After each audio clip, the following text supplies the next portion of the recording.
Qué gozo es poder estar juntos, regocijándonos en el Señor, sabiendo de que Él nos ha acompañado hasta aquí, Él ha estado con nosotros. Vamos a tener una palabra de oración y vamos a dar comienzo al estudio en esta noche. ¿Sí? Padre, te damos las gracias porque podemos venir delante de ti como iglesia a darte a ti la gloria, la honra, el honor, la exaltación que solo tu nombre y tu persona merecen. Porque tú eres Dios, tú eres soberano, tú eres eterno, tú eres el creador y sustentador de todas las cosas. Y nuestras vidas están en ti. Y sabemos de que no hay nada, absolutamente nada que se escape a tu soberanía. Y aquí estamos nosotros, Señor. Gracias por cada una de las personas que han venido en esta noche. Queremos rogarte de que tú puedas estar obrando y hablando a cada corazón, conforme a la necesidad de cada uno, según lo que tu palabra nos indique, que pueda exponerlo con claridad, pero que podamos también entenderlo. Y te damos las gracias, Señor, por darnos este momento, esta oportunidad, este privilegio de poder abrir tu santa y bendita palabra. Háblanos, Señor, te lo pedimos, en el nombre de Jesucristo. Amén. Hoy hemos estado leyendo, estudiando ahí en 2 Tesalonicenses, donde vamos a abrir una vez más la Biblia. Hoy vamos a concluir con el capítulo 1. Vamos a estar estudiando y observando los versículos 11 y 12. Y hemos observado anteriormente aquel plan profético de parte de Dios para con los impíos y también para con los creyentes. Los impíos son aquellos que no creen en el Señor Jesucristo, que aún no se han arrepentido de sus pecados, que no han confiado en Jesucristo como su Salvador. Dice que para estas personas que en este momento también estaban causando la persecución a los creyentes, Pablo le dice que para ellos está destinada la llama de fuego, en el cual va a venir el Señor Jesús, que va a venir en llama de fuego, para dar retribución a los que no conocieron a Dios, ni obedecen al Evangelio. Y hemos observado de que el Evangelio de Dios, el Evangelio del Señor Jesucristo, nos ha sido dado y ha sido pronunciado, ha sido proclamado, para que toda persona que escucha el Evangelio lo obedezca. ¿Y cómo es esta obediencia? La obediencia es en arrepentimiento, en reconocerse pecador que ha ofendido a Dios, en reconocer de que uno está apartado totalmente de Dios y que necesita de la misericordia de Dios para no ser condenado. Y que entonces cree en aquel que Dios ha provisto, en aquella persona que Dios ha provisto para que sea el Salvador de los que creen en Él. ¿Quién es Jesús? Es decir, que toda persona que se arrepiente de sus pecados, reconoce que no se puede salvar por sus méritos, por sus esfuerzos o por ir a una iglesia, y que reconoce que el único camino de salvación es Jesús y pone su fe en Él, en el sacrificio que Él hizo en la cruz, es liberado de esta condenación, la cual toda persona que está sin Cristo será para Él. La condenación en completa oscuridad, excluidos de la presencia de Dios y de la gloria de su poder. Y que todo esto va a ser manifiesto cuando el Señor venga en sus santos, ¿sí?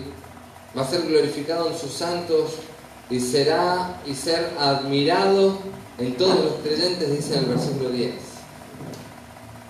Ahora entonces vamos a comenzar con este tema de hoy, que parecería que es un tema diferente, que sí en realidad es otro tema, pero que está implícito en todo lo anterior. Dice el versículo 11 y 12. Gracias. Dice el versículo 11 y 12.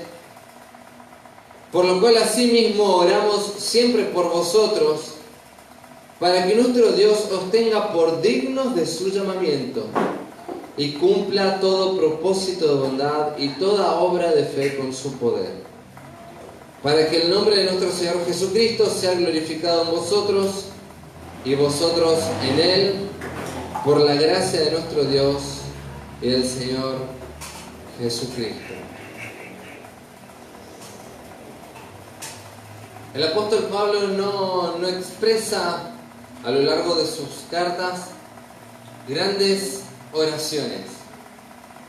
Muchas veces hace en sus escritos oraciones breves en cuanto a oración a Dios por las personas.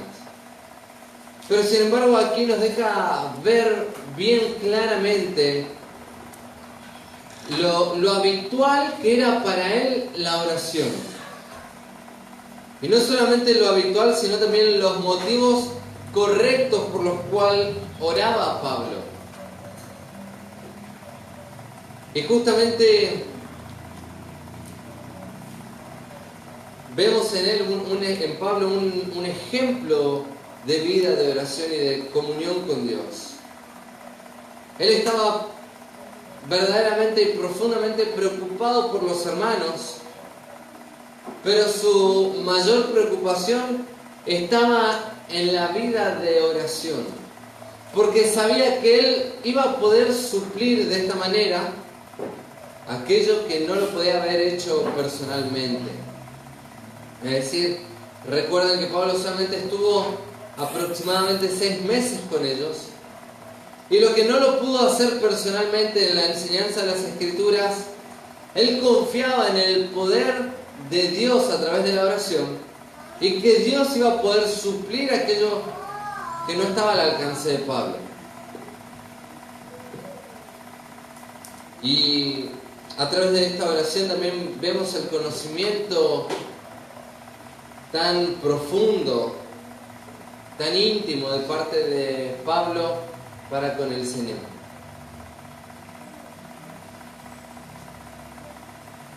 En esta breve sección, ¿sí?, sobre la oración, vemos una secuencia lógica a la explicación de Pablo respecto al regreso del Señor Jesucristo, dado o explicado en los versículos del 5 al 10.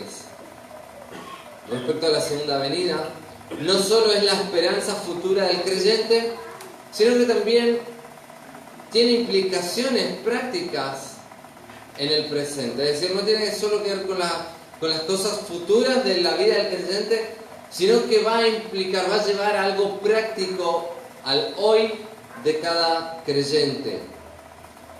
Pedro, cuando escribe en su segunda carta, que estuvimos leyendo también ahora mientras se dirigía, una de las cosas que va a desarrollar son los eventos futuros.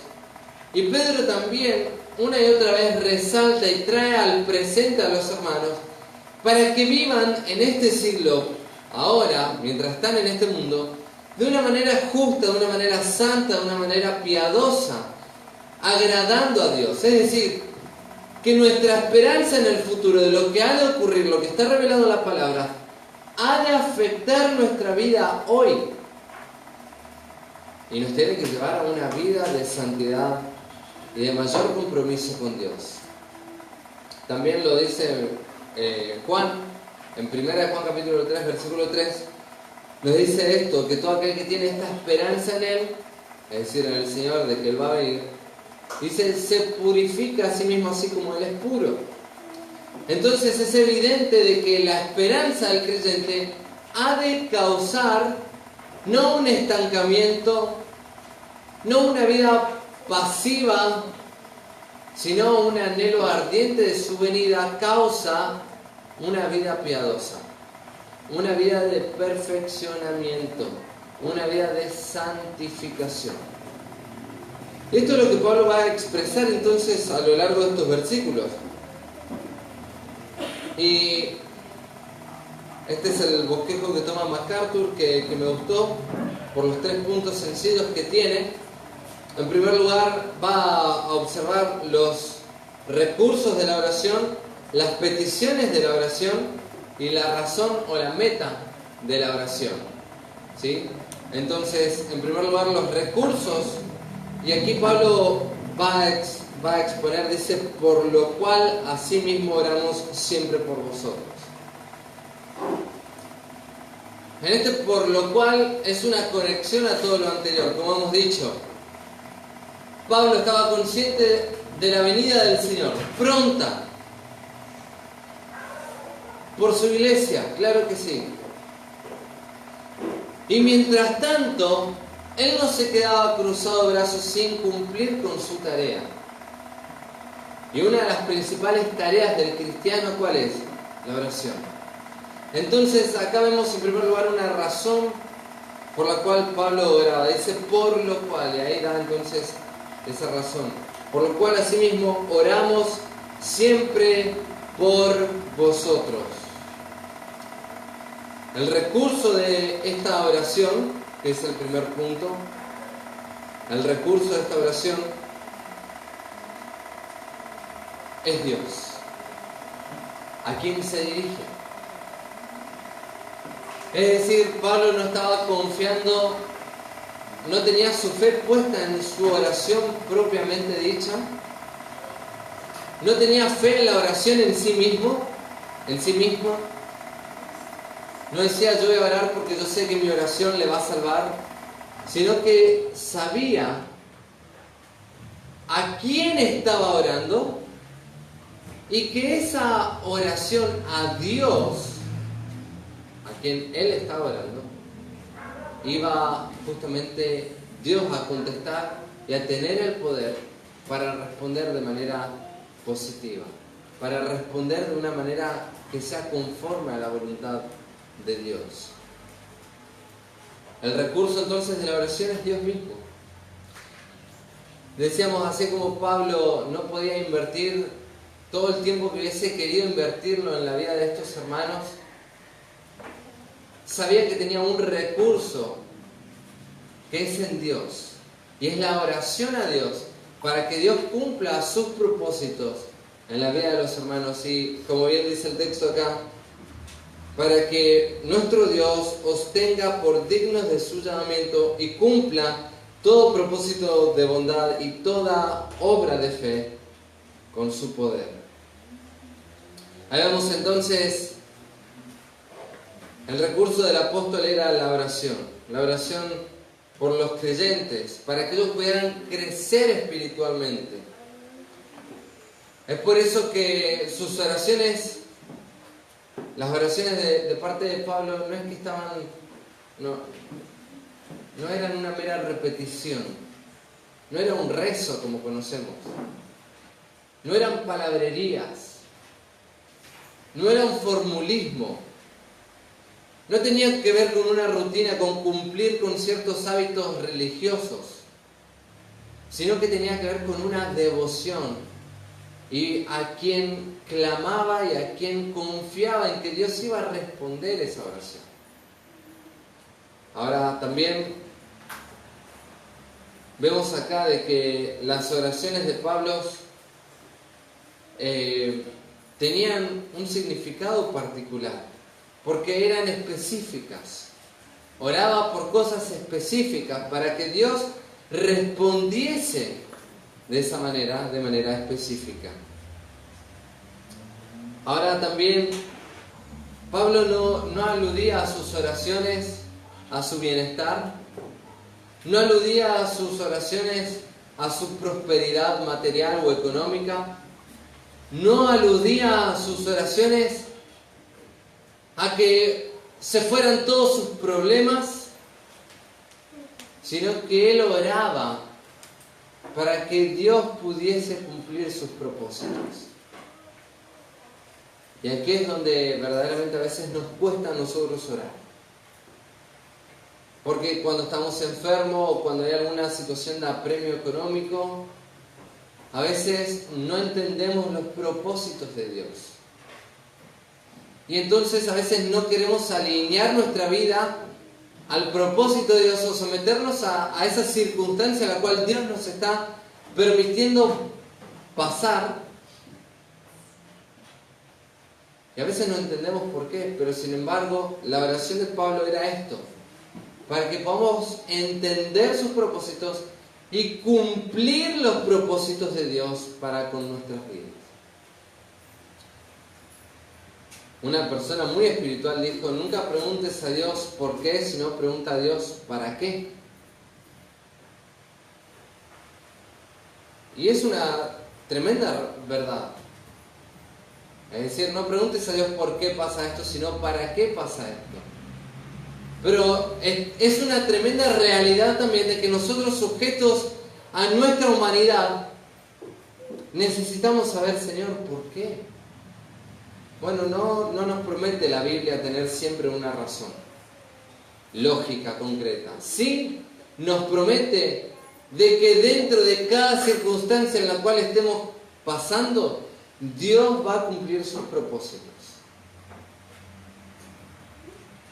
Es por eso que debemos también nosotros someternos a su soberanía, a su señoría.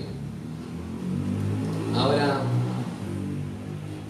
decíamos de que Pablo no oraba por trivialidades, por cosas: Señor, yo quiero cambiar de auto, yo quiero tener otra casa, yo quiero tener el celular último modelo, o lo que fuese, sino que oraba por el crecimiento espiritual de cada uno de los hermanos. Esa era la oración de Pablo, por lo cual asimismo oramos siempre. Esa palabra siempre, en el griego espantote, es decir, significa todas las veces que oro. Pablo se refiere a que oraba por esto, para que Dios pueda cumplir sus propósitos. Ahora, Pablo también dice: asimismo oramos siempre. Esa palabra orar, oramos, proseuchomai, es en el griego, no lo entendemos, entonces lo voy a decir en palabras entendibles. Es el hecho de hacer oración, hacer súplica, orar a Dios. Cada vez que oraba a Dios, Pablo dice que él se acordaba de orar con un propósito definido, y era el crecimiento de los hermanos. Era esto, que para que Dios os tenga por dignos de su llamamiento. Es decir, que Pablo pedía por la madurez del pueblo de Dios, para que pudiesen entender el sentido de la santificación y la importancia de ello. Ahora, también tenemos que entender, así como Pablo lo dijo de una manera muy clara, de que por medio de la santificación no obtenemos la salvación, sino que somos salvos por la fe en Jesús, y como consecuencia de haber sido salvos, ahora al andar por fe también somos santificados. Es decir, toda persona que se ha arrepentido de sus pecados y ha puesto su fe en Jesús, en Cristo Jesús, lo ha recibido en su corazón, ahora tiene un propósito. Y ese propósito es vivir una vida santa, digna del llamamiento de Dios. Ahora, los propósitos soberanos de Dios, la oración y la obediencia, son elementos necesarios de la santificación en la vida del creyente. ¿Dios es soberano? Claro que sí. Dios sigue siendo soberano. Pero Dios en su soberanía también ha provisto de algo para que dependamos nosotros de Él. Y aún inclusive para que Él obre en su soberanía de una manera especial. ¿Y qué es eso que Él ha dejado? Es la oración. Dios nos ha dejado aquí en esta tierra, pero nos ha dejado aquí para que oremos. y para que podamos cumplir sus propósitos. Ahora la pregunta que también a veces nos hacemos, si Dios es soberano, si Él sabe todas las cosas, si Él controla todas las cosas, ¿por qué oramos?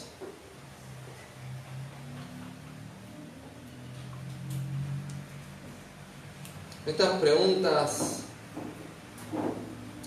es semejante, decía MacArthur, a cuando surge inevitablemente cuando la infinitud de Dios interactúa con la finitud de los hombres. Es decir, estas preguntas suelen aparecer a nuestra mente cuando empezamos a interactuar de esta manera con Dios. Él es infinito y nosotros somos tan finitos. Entonces cuando empezamos a tener estas relaciones, a hacernos este tipo de preguntas, Dios empieza a actuar también en nosotros para que entendamos su soberanía y sus propósitos. Ahora, de hecho, Dios en su soberanía no niega la responsabilidad del hombre. Y en cuanto a la oración y para poder cumplir todo propósito y para que podamos ser dignos de su llamamiento, Dios nos ha dejado una responsabilidad, nos ha dado una responsabilidad a cada uno de nosotros. Y el hecho es de poder alinear nuestras vidas a su voluntad, alinear nuestras vidas a su palabra. Ahora también, el pueblo de Israel en una oportunidad había pecado.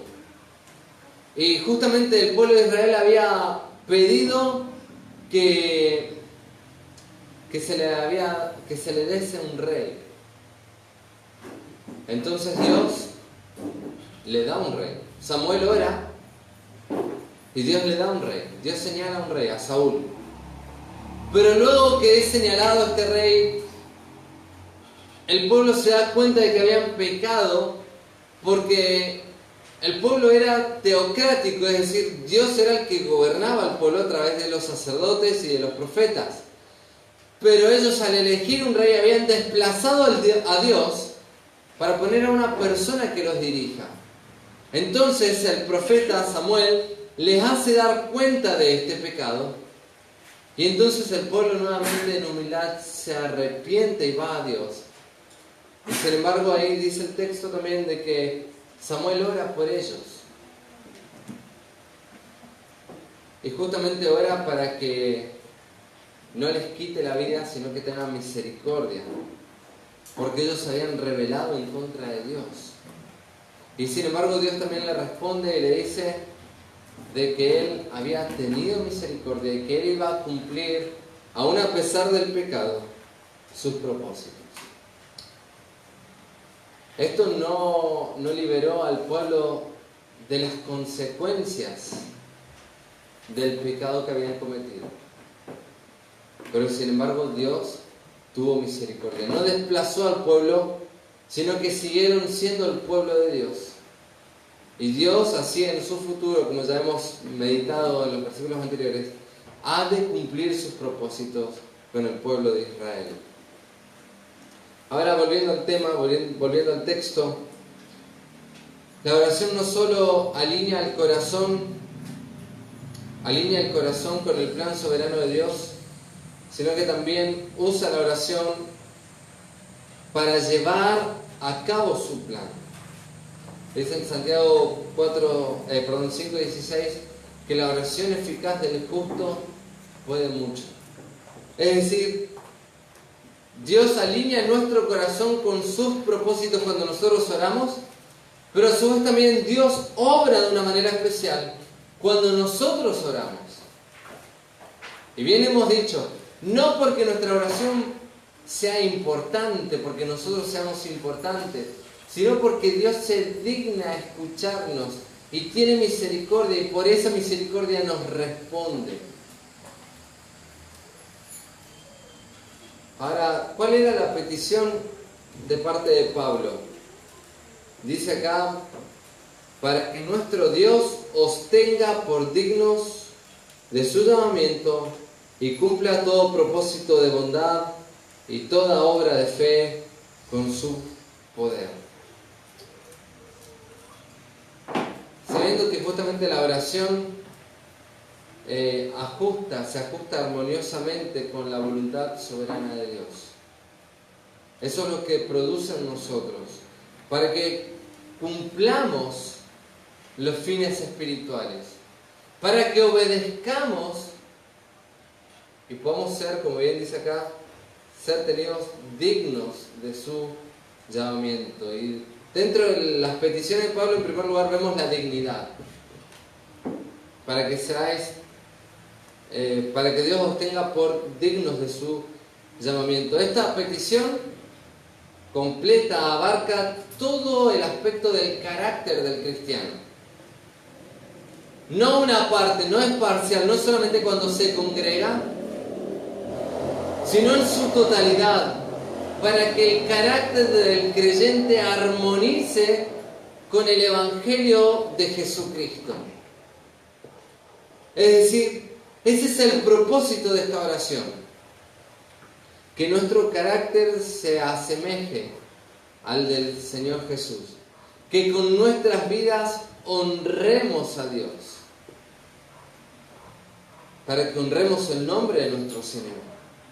Y fíjense que el texto dice, para que nuestro Dios os tenga por dignos de su llamamiento. La frase íntima, nuestro. ¿Sí? Ahí el autor Pablo está poniendo esa frase, haciendo a Dios cercano, haciendo a Dios conocido, al que está entre nosotros, al que lo palpamos, al que le escuchamos, al que nos conduce, a nuestro Dios, al que nos es cercano.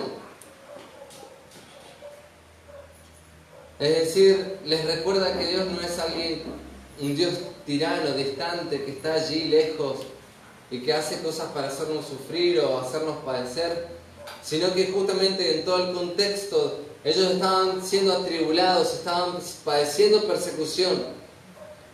Que todas esas cosas era para que el mismo Dios que está cerca, el Dios que es inmanente, el Dios que se relaciona y sabe la necesidad específica, cumpla su propósito en tu vida, en mi vida y en la vida de la iglesia. Ese Dios que es tan cercano, es cariñoso, es amante, es tierno, y acá os tenga por dignos. Esa palabra dignos es axio en el griego sería, y que es estimar merecedor. Habíamos visto otra palabra en el versículo 5, que era una palabra compuesta, ¿sí? Que era kataxio, ¿sí? Y eso era de que ya era estimar enteramente merecedor, de que ellos ya merecerían eso, dice en el versículo 5. Ellos ya merecían el reino de Dios. Pero acá en el versículo 11, lo que está Pablo queriendo hacer notar o procurar en ellos es de que ellos se perfeccionasen en esa dignidad del llamado. Es decir, Dios nos ha llamado para salvación y en ese llamado de salvación tiene un propósito de santificación. Entonces, que podamos ser dignos de ese llamado o hacer dignos, que podamos ser estimados merecedores. Ahora esa palabra llamados es klesis, es el llamado, literalmente la invitación, ¿sí? O llamar, también se puede traducir. En perspectiva aquí es el llamado a la salvación, como bien nos dice un montón de textos, y también un llamado digno del andar del creyente. Sabemos de que Dios toma a los pecadores dignos solamente de muerte. Cada pecador es digno únicamente de muerte y de la condenación. Lo dice Romanos 1, 32, 3:23, etc. Pero Dios llama a esas personas que son indignas. Dios toma a pecadores dignos de muerte para hacerlos dignos de su reino. Justamente de qué manera, impartiéndoles o dándoles la justicia que es en Cristo Jesús. Cuando un pecador se arrepiente de sus pecados, reconoce que ha ofendido al Dios Santo y que el único sustituto es Jesucristo, el único camino de salvación es Jesús, el cual dijo: yo soy el camino, la verdad y la vida, y nadie viene al Padre si no es por mí. Que todo aquel que crea en Él y que va a Dios por medio de Jesús, esa justicia de Jesús es puesta en ese pecador, por la fe. Porque cree en Jesús. Entonces Pablo oró justamente para que los hermanos de Tesalónica también mostraran dignidad en cuanto a la práctica, en cuanto a su andar. Es decir, que por medio de la santificación producida por el Espíritu Santo, anduviesen ellos como es dignos de Dios. Eso lo hemos estudiado, esa frase, dignos de Dios, en 1 Tesalonicenses capítulo 2, versículo 12, que era el ruego de Pablo hacia ellos, el encargo, la encomendación. Dice: y os encargamos que anduvieseis como es dignos de Dios, que os llamó a su reino y gloria. Acá vemos entonces, Pablo había encargado a ellos que así como habían recibido el Evangelio y habían creído en Cristo Jesús, que ahora anduviesen como es digno de ese llamado. Que no se queden ahí estancados, sino que pudiesen avanzar y andar.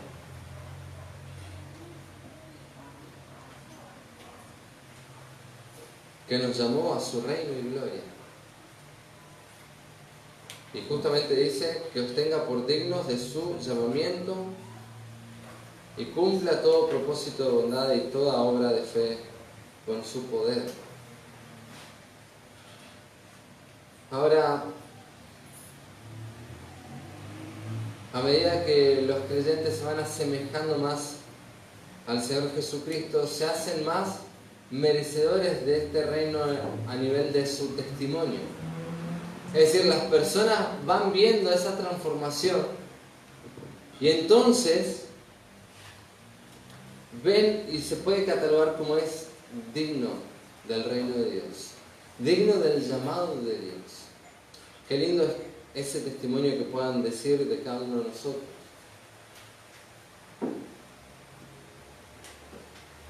Ahora, una forma importante en que Dios hace a los creyentes más dignos de su llamamiento es muchas veces a través del sufrimiento. Lo dice en el versículo 1 del capítulo 1, versículo 5 de 2 Tesalonicenses.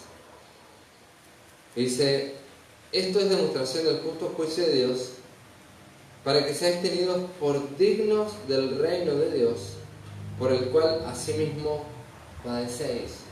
Padecemos por causa del reino de Dios. No importa en la forma que venga el sufrimiento, no importa el color que tenga el sufrimiento, no importa en qué circunstancias sea el sufrimiento, es para que seamos tenidos por dignos del reino de Dios.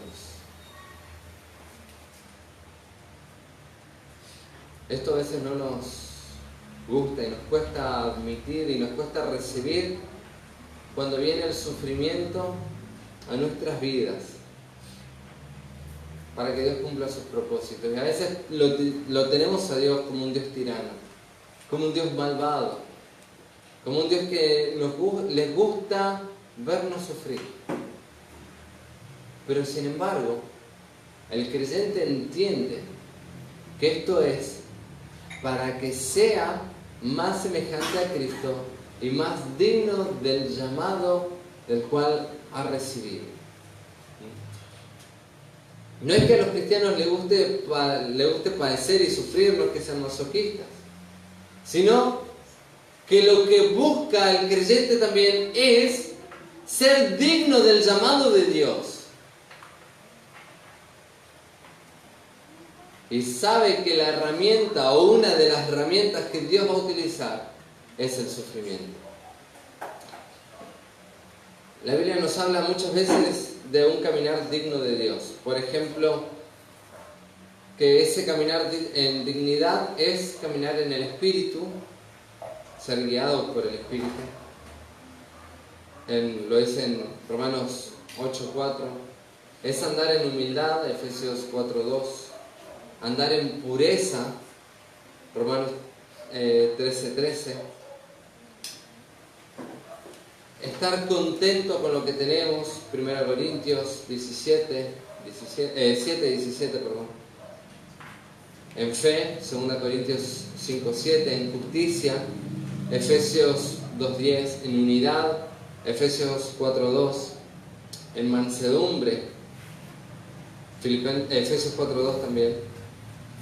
En paciencia, Colosenses 1:11. En amor, Efesios 5:2. En gozo, Colosenses 1:11. Siendo agradecidos, Colosenses 1:12. En luz, Efesios 5:8 y 9. En conocimiento, Colosenses 1:10. En sabiduría, Efesios 5:15. En verdad, 3 Juan 3 y 4. 3 Juan, versículos 3 y 4. ¿Sí? Y en llevar frutos, Colosenses 1:10. En resumen, el que dice que permanece en él, dice el texto ahí en 1 Juan, debe andar como él anduvo. Es así como nosotros tenemos que agradar a Dios en todas las cosas. Ahora dice acá, de esta manera vamos a tener un andar digno del llamamiento. Ahora dice más, entonces, cumpla todo propósito de bondad. Es decir que ese andar en dignidad conforme al llamado es para que Dios pueda cumplir sus propósitos. Y ese propósito es un propósito de bondad.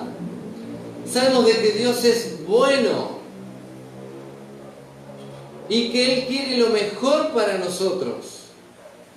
Entonces, esa palabra cumpla que dice ahí en el texto es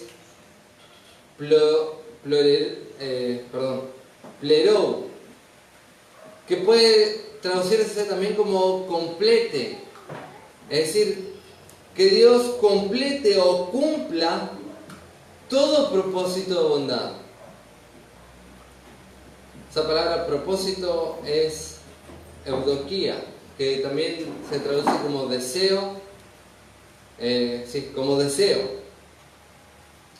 Entonces, el propósito de Dios, el deseo de Dios, mejor dicho, el deseo de Pablo, está de que cuando las personas andan dignos del llamamiento, Dios va a cumplir sus deseos y va a poder derramar esa bondad en ellos.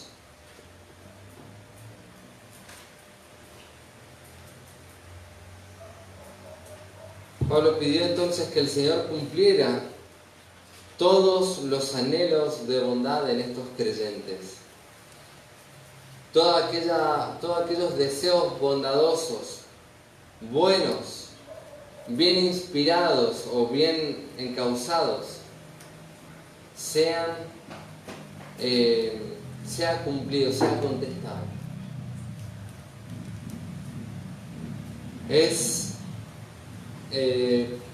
Para observar, tenemos que, para examinarnos, de que muchas veces nuestra bondad hacia Dios o nuestro deseo hacia Dios, cuando estamos en el momento de la aflicción, siempre queremos buscar a Dios y queremos hacer cosas para Dios. Pero luego, cuando estamos en un sosiego o en un tiempo de bienestar, Hasta nos olvidamos muchas veces de las promesas y de los deseos que hemos tenido para con Dios. A veces nuestras oraciones se tornan en un negocio. Señor, si vos me das esto, yo voy a hacer lo otro para ti. Y acá el propósito de Pablo no tiene que ver con una negociación con Dios, sino para que Dios cumpla sus propósitos en su vida y en la vida de los hermanos. Independientemente de los resultados, independientemente del costo que esto implique. Ahora, Dios es bueno. El Señor Jesucristo quiere cumplir ese propósito de bondad en cada creyente. Ahora también dice el versículo, y toda obra de fe con su poder. Es decir, hay una dignidad, hay un cumplimiento y hay un poder para que actúe en nosotros. Y toda obra de fe con su poder.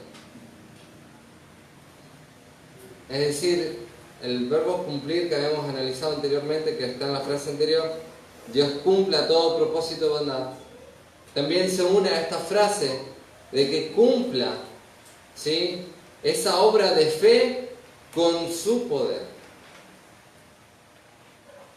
Ahora,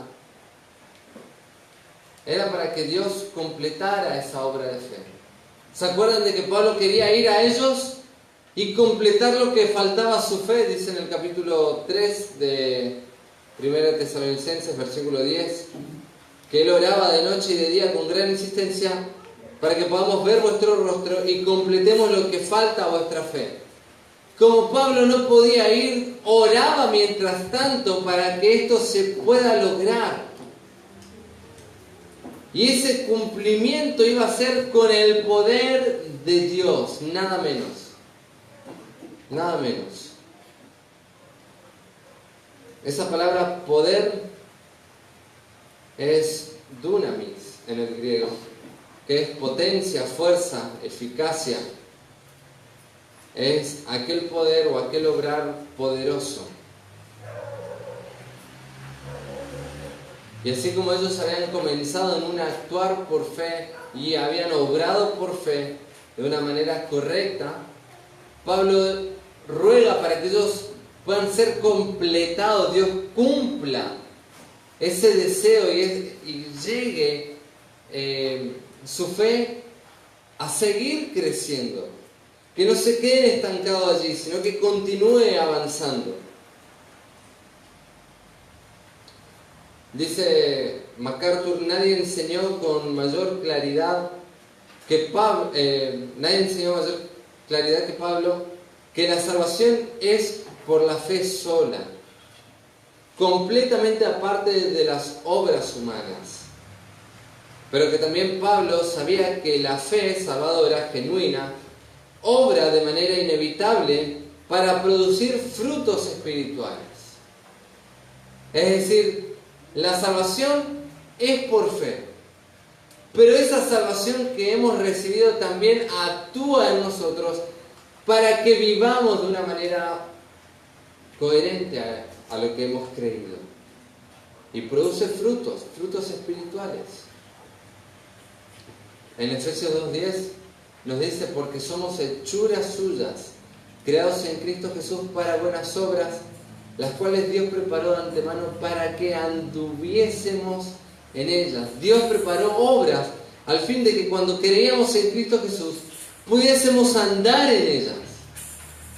Allí está la responsabilidad del hombre y a su vez el poder de Dios en esa gracia actuando en nosotros para guiarnos, para que andemos conforme a su poder. Entonces, Pablo sabía que la fe de estos hermanos era auténtica, era real, y por eso producía tales frutos, tales obras. Pero a su vez también él quería que la obra de fe de ellos se incrementara más y más en poder. Ahora vamos a terminar con el versículo 12 que dice: para que el nombre de nuestro Señor Jesucristo sea glorificado en vosotros y vosotros en Él, por la gracia de nuestro Dios y del Señor Jesucristo. Es decir, todo lo que Pablo expresa en el versículo 11 concluye con esta razón y con este propósito. Dice, para que el nombre de nuestro Señor Jesucristo sea glorificado en vosotros. Decíamos que el propósito final entonces de la oración de Pablo era sino que el nombre del Señor Jesucristo sea glorificado en ellos, sea glorificada en sus vidas. Esa frase, el nombre de nuestro Señor. Esta frase tiene íntima coherencia con todo el Antiguo Testamento, también recordándonos acerca del poder del nombre del Señor, de Jehová. Es decir, que es el mismo Dios al cual se está refiriendo. El Dios del Antiguo Testamento, el nombre de Jehová, es también el nombre de Jesús o Jesucristo, el cual también ha de ser glorificado.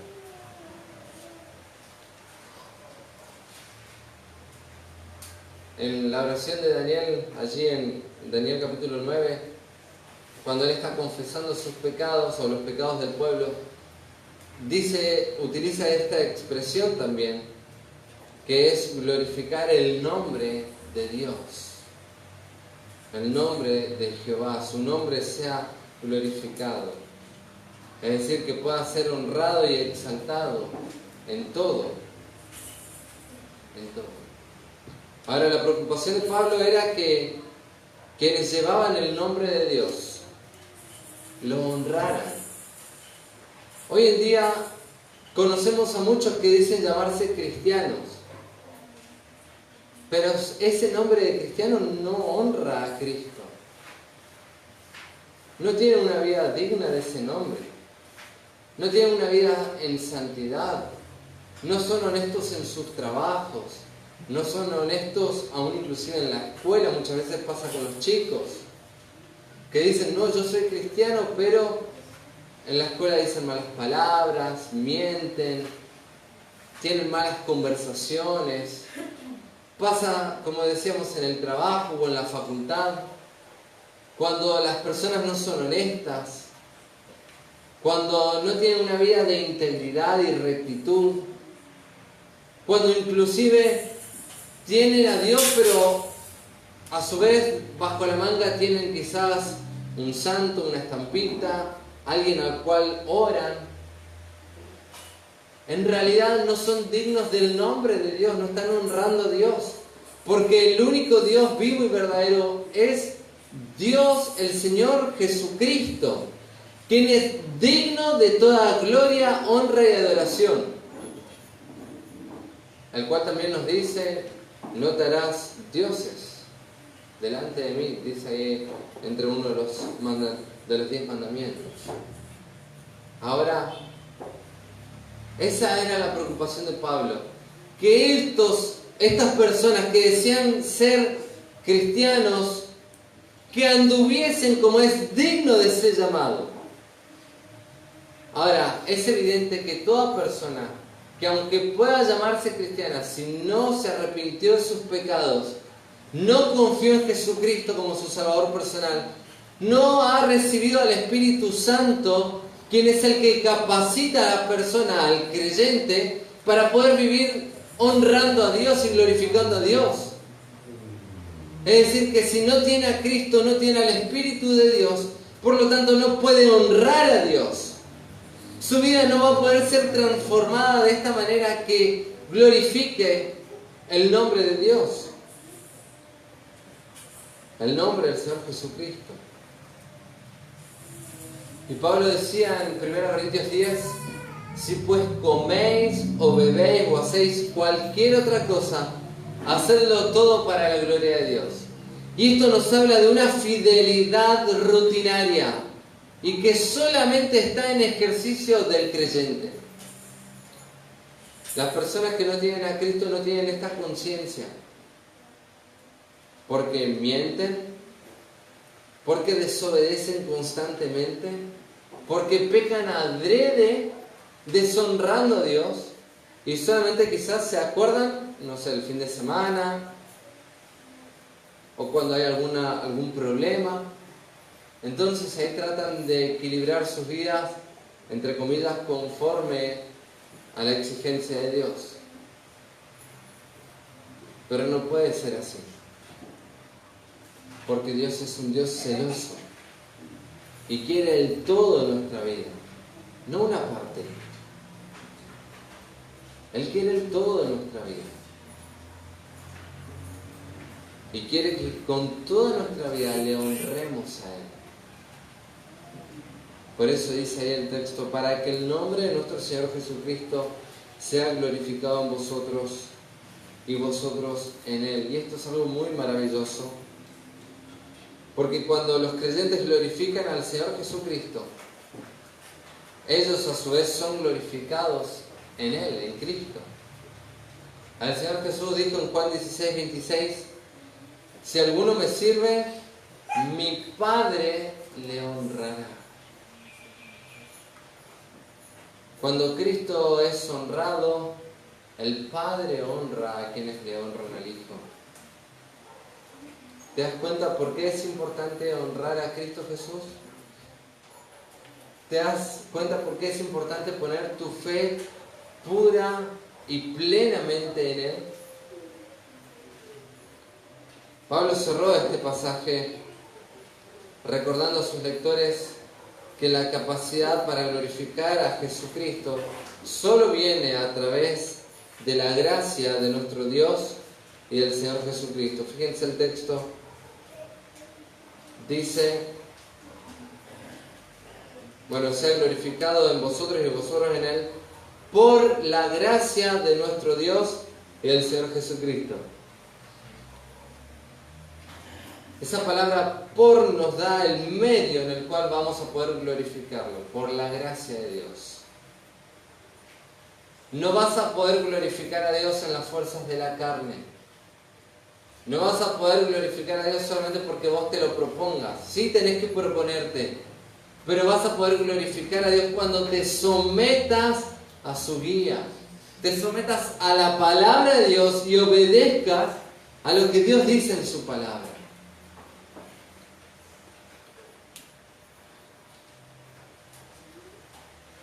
Y en este texto entonces afirma también la deidad de Jesucristo, en igualdad de poder y gloria a la de Dios el Padre. Ahora, orar por las cosas correctas está inseparablemente ligado con llevar una vida santa. ¿Querés orar de manera correcta? Tenemos que alinear nuestras vidas a la palabra de Dios. Y a medida que vas conociendo la palabra de Dios y vas alineando tu vida a la palabra, tu oración va a ser más eficaz.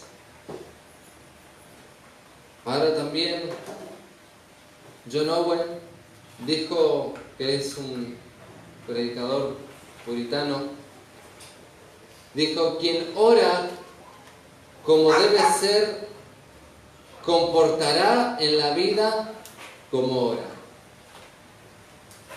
Es decir, que así como oramos, así nos comportamos. ¿Te das cuenta? Así como oramos, así nos comportamos. Entonces, Pablo acá nos deja ver en estos dos versículos cómo es su oración, una oración tan intensa, tan específica, tan profunda.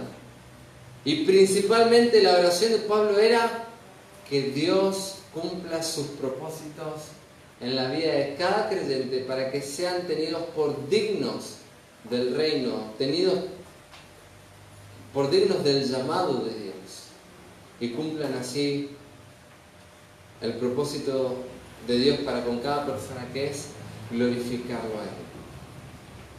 A propósito, terminando ya y haciendo algunas preguntas a modo aplicativa,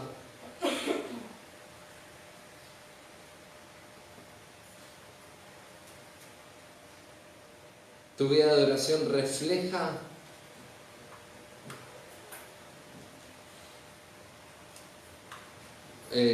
digamos, la oración, tu oración refleja lo que hay en tu vida. Es decir, porque muchas veces oramos lindo, pero no tenemos respuesta de parte de Dios, porque nuestras vidas no se están alineando a la palabra de Dios. Entonces, ¿nuestras vidas se están alineando a aquello que creemos? ¿Estamos orando para que nuestras vidas se alineen a los propósitos de Dios? ¿O queremos imponerle a Dios que cumpla nuestros propósitos?